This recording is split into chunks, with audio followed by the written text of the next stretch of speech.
வணக்கம்,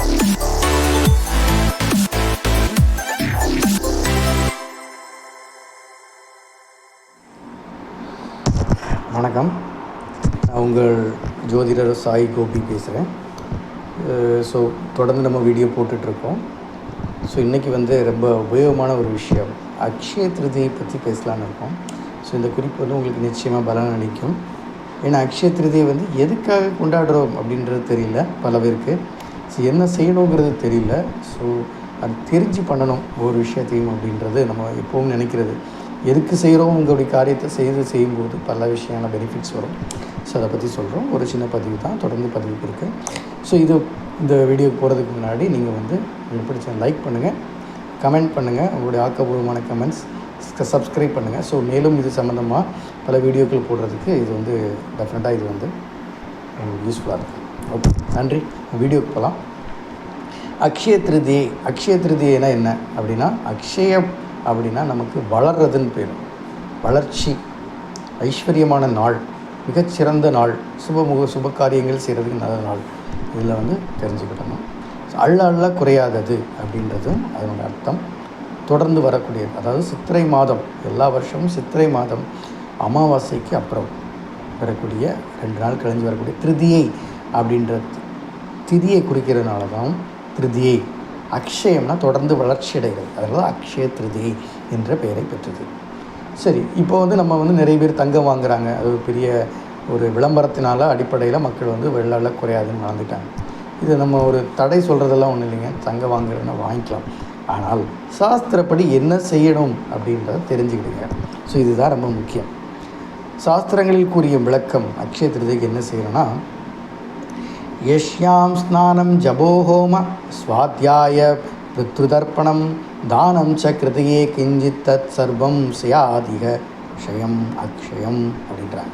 அப்படின்னு என்ன அர்த்தம்னா, அக்ஷய திருதிய நாளன்று நம்ம பூஜை, ஜபம், ஹோமம், பாராயணம், பித்ருக்களுடைய தர்ப்பணம் மற்றும் ஏழைகளுக்கு செய்யப்படும் இல்லை பிராமணர்களுக்கு செய்யப்படும் தான தர்மம் ஆகியவை குறைவற்ற பலன்களை தரும்.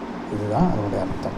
நம்ம பகவானுடைய, குறிப்பாக மகாவிஷ்ணுவெல்லாம் வழிபட்டுட்டு அந்த பூஜை வீட்டில் முடிஞ்ச ஹோமங்கள்லாம் பண்ணிவிட்டு நம்ம தான தர்மங்கள் பண்ணணும்.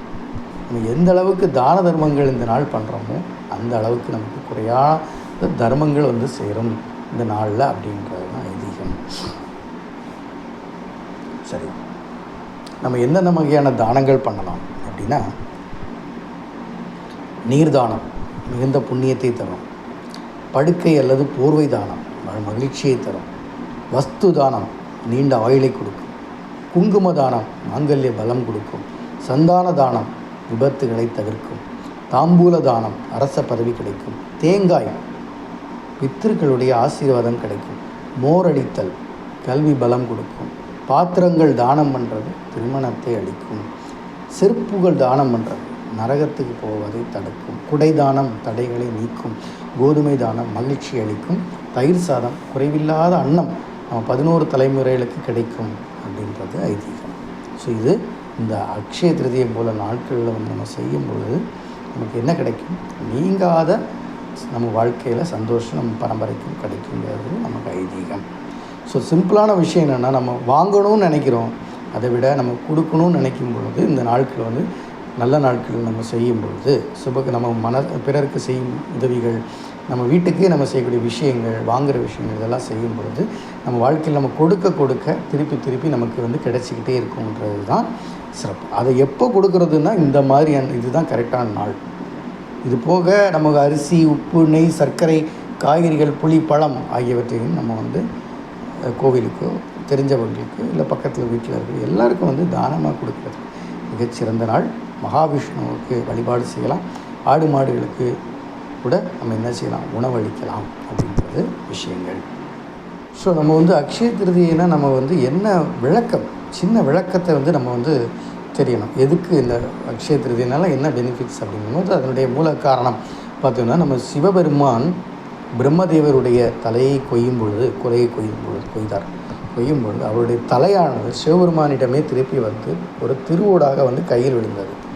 ஸோ அதை வாங்கி கொள்ளும்போது, அதை பெற்றுக்கொண்டவர் தோஷங்கள் காரணமாக அந்த பிச்சை பாத்திரம்னு சொல்கிறோம் இல்லையா, பிச்சை பாத்திரம் இயங்கிய நிலையில் சாப்பாட்டுக்காக திருவோடு இது போன மாதிரியான ஒரு கதை. அந்த பாத்திரத்தில் வாங்கி சாப்பிடும்பொழுது கூட அவருக்கு கிடைச்ச அன்னங்கள் வந்து உடனடியாக காணாமல் போயிடுச்சு. அவரால் சாப்பிட முடியல அப்படின்ற மாதிரி சொல்லும் பொழுது அவர் ஒவ்வொரு இடமா நமக்கு வந்து சாப்பாடு வாங்குற போய் கேட்கும்போது திருப்பி அவர் வந்து காசிக்கு போய் என்ன பண்ணுறாரு அப்படின்னா தவம் இருந்து திருப்பி வந்து அன்னபூரணி கையால் வந்து அவருக்கு விமோசனம் கிடச்சி அந்த நேரத்தில் சாப்பாடு கொடுக்குறாங்க அன்னபூரணி தாயார்.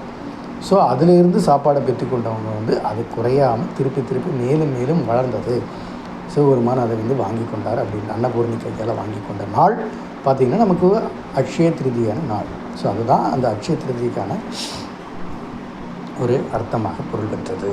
ஸோ அந்த பாத்திரத்து மூலமாக நமக்கு வந்து அள்ளே குறையாத ஒரு வரத்தை அன்னபூரணி தாயிடமிருந்து பெற்ற நாள். இது மட்டுமல்ல, பல சிறப்புகளை உடையது. நம்ம வந்து மகாபாரதம் தெரியும், அதில் திரௌபதி துயில் உரியப்பட்டால் துரியோதனன் மூலமாக இல்லையா. ஸோ அன்று வந்து கிருஷ்ண பரமாத்மா மூலமாக அவருடைய ஆடை வஸ்திரம் வந்து வளர்ந்து கொண்டே இருந்தது. அந்த வளர்ந்து கொண்டு இருந்த நாள் வந்து பார்த்திங்கன்னா அந்த அக்ஷய திருதியை அப்படின்றது. மேலும் நம்ம கங்கை தூய புனித கங்கை தாயார் வந்து சொர்க்கத்தில் இருந்தவங்க.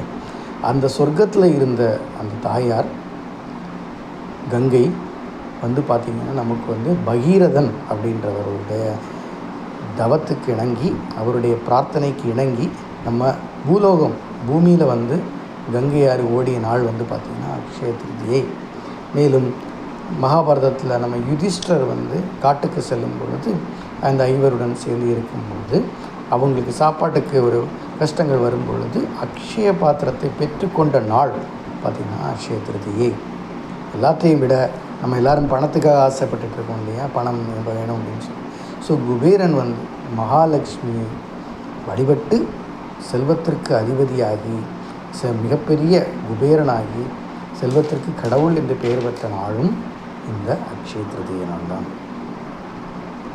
அதுபோல் இன்னொரு கதை கேள்விப்பட்டிருப்பீங்க இல்லையா, நம்ம குஷேலன் கதை. குஷேலன் நம்ம வசதி இல்லாதவனாக இருந்தான், தரித்திர நிலையில் இருந்தான்.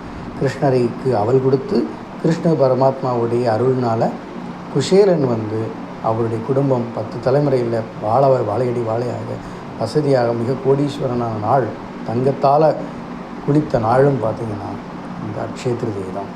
மேலும் பரசுராமர் பிறந்த நாள் என்ற ஒரு புண்ணிய நாளாகவும் இது அவதரித்திருக்கிறது.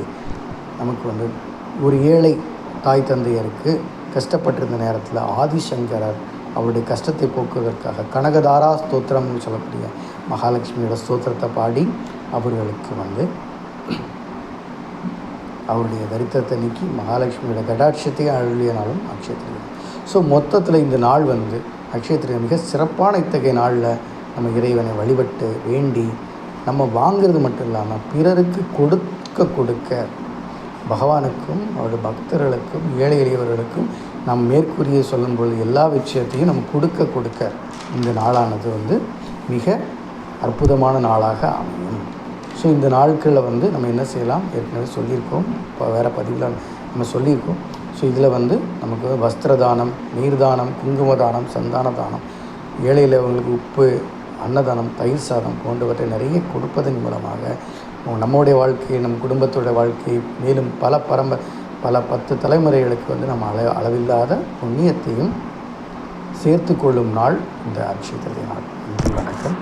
ஸோ உங்களுடைய ஜோதிடர் வந்து சாய் கோபி பேசுகிறேன். ஸோ இந்த வீடியோ வந்து உங்களுக்கு பிடிச்சிருக்கும், நீங்கள் லைக், கமெண்ட், சப்ஸ்கிரைப் பண்ணுங்கள்.